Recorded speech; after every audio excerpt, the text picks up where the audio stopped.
Ya, hari ini kita mau cosplay. Kita kan guru cosplay ya, jadi kita harus bisa jadi apa aja. Betul. Aku tuh akhir-akhir ini di sekolah aku banyak banget anak yang kesurupan. Sedangkan aku sebagai guru IPA gitu ya, biologi, fisika, aku tuh rada-rada skeptis sama yang namanya kesurupan. Sampai-sampai aku tuh dimarahin sama guru agama. Katanya nggak boleh gitu, kesurupan itu memang beneran ada. Sedangkan aku mikirnya kesurupan tuh ya gangguan mental seseorang aja nggak sih gitu. Kalau di sekolah ayah ada nggak yang kesurupan? Sebenarnya kalau menurut ilmu kan pengen ngikutin Rocky Gerung gitu ngomongnya nggak bisa. Sebenarnya kalau kesurupan ya secara yang aku tahu itu ada. Berdasarkan dari pengalaman yang memang pernah dilakukan. Kamu kan nggak kesurupan, pura-pura. Iya, aku pernah pura-pura kesurupan. Ya, guys. Tuh kan jadi inget ya. Jadi dulu ceritanya gini guys. Dulu pernah ikut suatu padepokan ya, tempat latihan kayak gitu. Iya, padepokan silat kan. Iya, tapi nggak ke silatnya sih. Kalau itu memang belajar ke hal-hal gaib, nggak ada silatnya gitu. Kalau yang silat mah aku ikutan di SMA gitu. Ini di luar sekolah itu pernah ikutan karena pengen mempelajari hal-hal tentang metafisik gitu ya. Pengen bisa lihat hantu kayak gitu. Nah, ikutanlah diajak sama teman. Nah, itu ketika datang begitu masuk ke sana tuh disuruh mandi kembang malam-malam gitu ya, kayak bilangnya tuh pembersihan dulu dan segala macem gitu. Nah setelah selesai itu terus ada acara kegiatan kayak namanya itu apa, nyambet. Jadi kayak kita masukin jin ke dalam badan kita, terus nanti kayak kesurupan gitu. Ini siapa gitu yang masuk. Nah tibalah pada saat itu giliran aku yang lain gitu. udah. Yang lain udah gitu kan. Pada kesurupan semua. Pada kesurupan, dan aku kan ngeliatin, waduh, ini bener nggak ya gitu ya? Bener nggak sih itu tuh yang masuk kan macam-macam tuh, ada mbahnya siapa, terus ada bahkan yang luar biasa tuh ada prabu kayak gitulah gitu kan. Prabu Siliwangi dan sejenisnya gitu ya, dan lain-lain gitu. Nggak tahu lah. Nah akhirnya tiba tuh giliran aku yang gitu harus mencoba juga gitu, konsentrasi, merem gitu ya. Terus sudah itu fokus, katanya diatur napasnya gitu, rasain kalau diginiin nggak? Kalau enggak sendiri dulu. Jadi masukin sendiri. Nanti tuh tiba-tiba katanya ada yang masuk gitu. Jangan dilawan. Kalau ada gerakan tangan gimana jangan dilawan. Kan itu sambil merem sadar ya, aku 100% sadar gitu. Cuman karena yang lain berhasil gitu, malu dong kalau nggak berhasil gitu nggak kan. ada ciri-ciri mau masuk kok gitu. Ini nggak ada nih gitu ya, udah agak lama diem sambil merem tuh, ini kok nggak ada yang masuk, kita apa ini, gimana harus apa, kok nggak gerak-gerak. Akhirnya di situ punya ide lah gitu kan. Akhirnya pura-pura tuh jadi apa? Aing mau. Ceritanya terus ditanyakan sama gurunya tuh, ini dari mana cina, di arah mana, aku nunjukin tuh. Oh iya mah cina ti kaler cina gitu kan, ti kaler tuh nggak tahu mana. Itu dalam posisi sadar ngedengerin mereka ngomong apa, dan dibilang itu yang masuk ke saya itu adalah Prabu Siliwangi. Kenal aja enggak, lihat di gambar doang kan Prabu Siliwangi yang bawa harimau putih, gitu. Harimau putih kan? Iya, nah itu katanya yang masuk tuh itu gitu. Terus sampai terakhirnya bisa keluar sendiri. Terus akunya gini kan sambil merem. Gitu. Jadi oh ya keluar sendiri.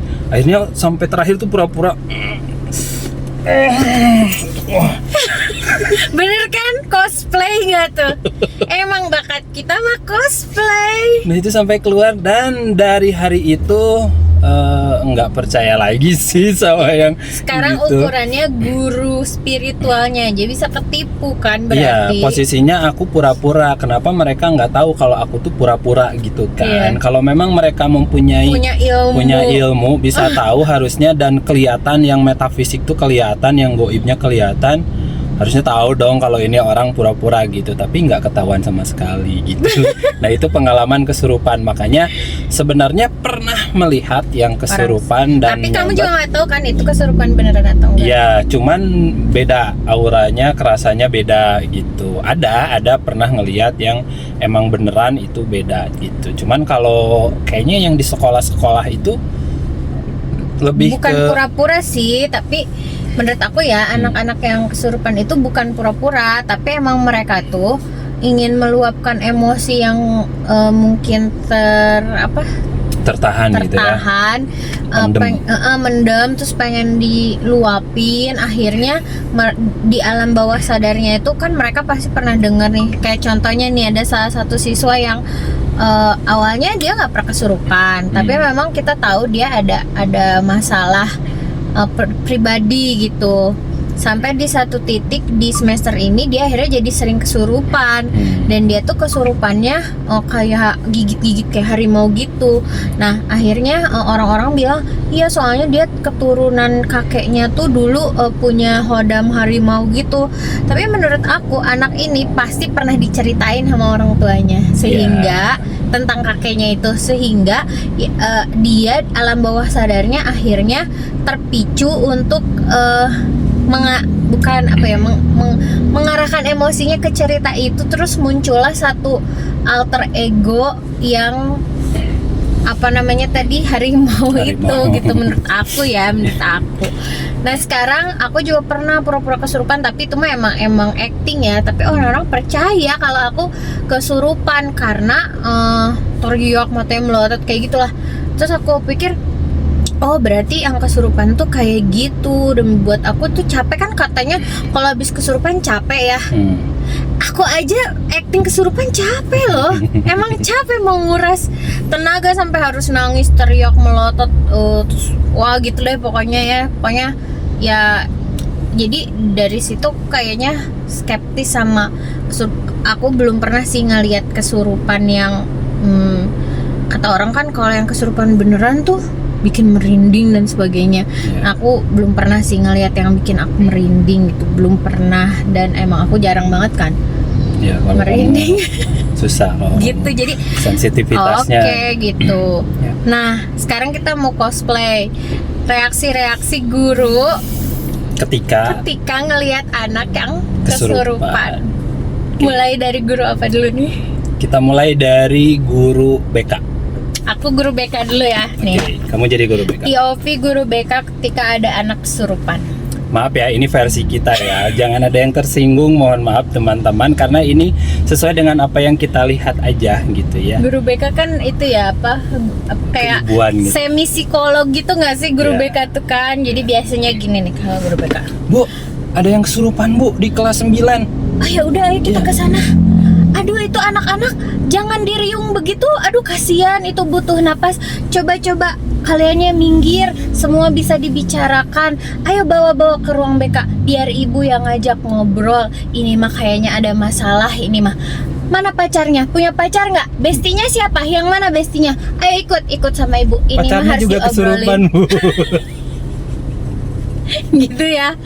Sekarang guru olahraga. Silakan Bapak guru olahraga. Ya, saya cosplay, saya guru olahraga, dan kalau ada yang kesurupan, Pak, itu Pak tuh lagi koprol kesurupan. Kesurupan. Tuh ya, ayo Bapak bantuin. Itu kayaknya guling-guling teriak nangis gitu Pak. Itu emang lagi dites. Tapi itu digimanain Pak? Nggak apa-apa, nanti habis ini diajakin lari. Nggak apa-apa, nanti Bapak ajakin setannya yang masuknya kita jogging gitu. Kalau enggak kita senam aerobik kan, sambil kesurupan sambil senam aerobik gitu kan. Kayang. Sambil kayang. Bapak nanti bisa acting, bisa jadi syuting film film apa ya, hantu yang kayang. Iya ada kan.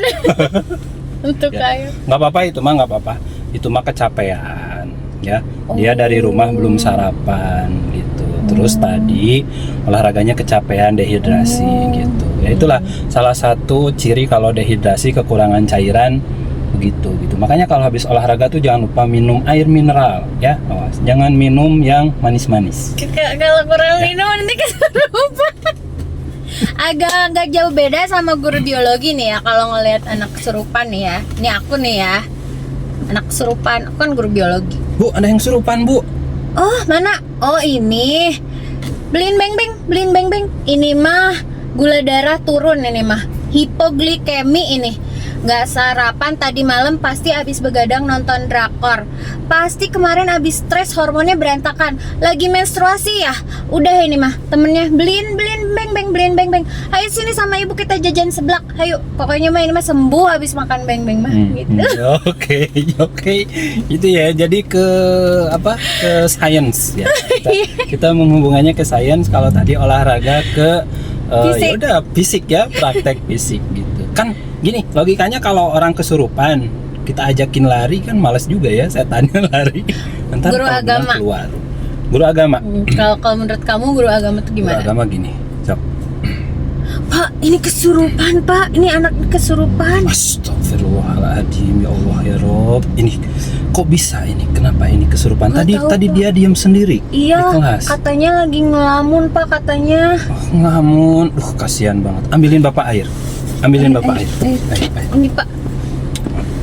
A'udzubillahi minasyaitonir rajim. Bismillahirrahmanirrahim. Iya, Bura. Tenang. Dah, ya, tenang. Dah, sok teman-temannya ngaji, ya, dia ngaji, ya. Dah, tenang. Insya Allah nggak apa-apa, ya. Gitu. Kalau kalian tipe yang mana, percaya atau enggak? Udah gitu, reaksi apa sih yang biasa kalian berikan ketika ngeliat orang yang katanya kesurupan? Dan uniknya kesurupan tuh katanya menular, ya nggak sih? Oh, tapi ada fun fact, orang selalu bilang gini, gak boleh ngelamun, bukan, gak boleh pikirannya kosong, karena nanti bisa kesurupan. Aku tuh sampai sekarang nggak paham pikiran bisa kosong tuh gimana.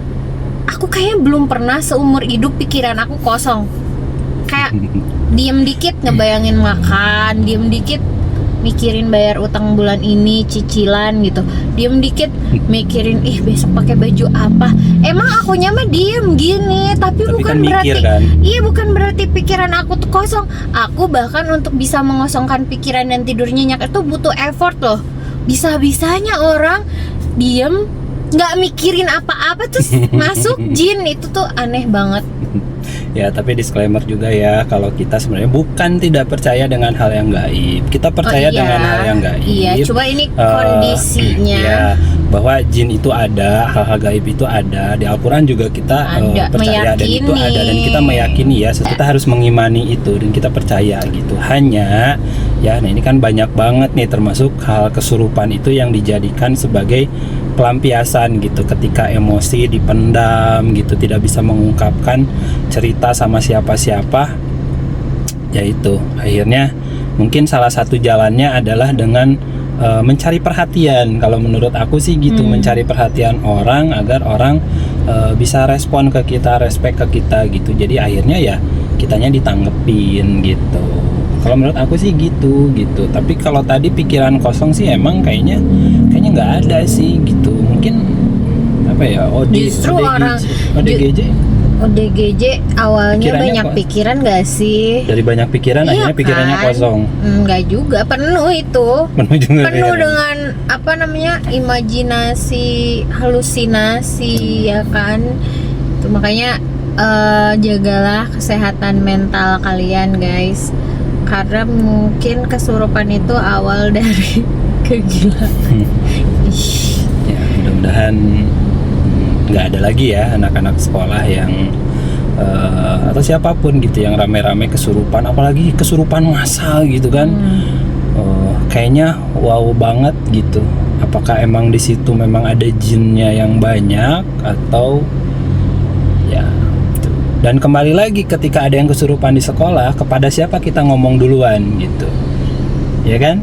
nanti efek yang timbulnya ya berbeda-beda. Oh iya. Ketika anak ngomong duluan, Pak kayak tadi Pak ada yang kesurupan, Ngomongnya itu ke siapa dulu gitu. Kalau ke guru olahraga ya mungkin tanggapannya seperti itu gitu ya. Kita kaget, cuman kan ketika kita lihat, kita amati, oh ini sih bukan kesurupan gitu. Atau ketika ke guru agama, atau ketika ada yang kesurupan di rumah, di luar gitu, yang dicari itu kan orang pintar gitu ya, orang yang katanya pintar, atau ibaratnya apa tuh, dukun kayak gitu ya pasti mengarahnya ke sana, hal-hal goib gitu. Karena sejauh ini yang aku temukan kasus-kasus anak yang terduga kesurupan, pada akhirnya ketika diajak ngobrol atau konseling sama guru BK-nya, ditemukanlah bahwa mereka itu memang sedang ada masalah pribadi gitu, yang akhirnya kamu gimana kalau marah disalurkan kemana, dan rata-rata mereka itu adalah tipe anak kalau yang nggak pendiam adalah tipe yang justru ceria dan selalu kelihatan happy gitu. Jadi kayak dia kayak nggak pernah punya kesempatan untuk mengekspresikan rasa sedihnya, rasa marah, kekecewaannya, atau dia sedang berada dalam satu lingkungan yang toksik, biasanya kayak gitu. Ya gitu. Jadi ya itulah salah satu fungsinya, tugas kita juga ya sebagai guru di sekolah, lebih peka juga, lebih bisa melihat juga gitu ya kondisi anak dan segala macem. Ya kalau bisa kita ngobrol aja lah gitu dengan anak, kenapa, ada apa masalah di rumah gitu. Mungkin tidak akan memberikan solusi yang besar juga untuk anak gitu, tapi seenggaknya ada tempat untuk mereka bisa curhat gitu ya, bisa meluapkan emosinya. Kalau mau marah.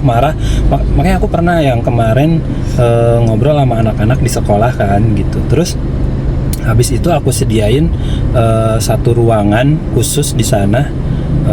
Memang direkam, tapi silahkan kalian bebas tuh, kalian mau ngomong apa aja ke kamera, dan itu privasi mereka dan aku doang gitu, nggak dikasih lihat ke siapapun gitu ya.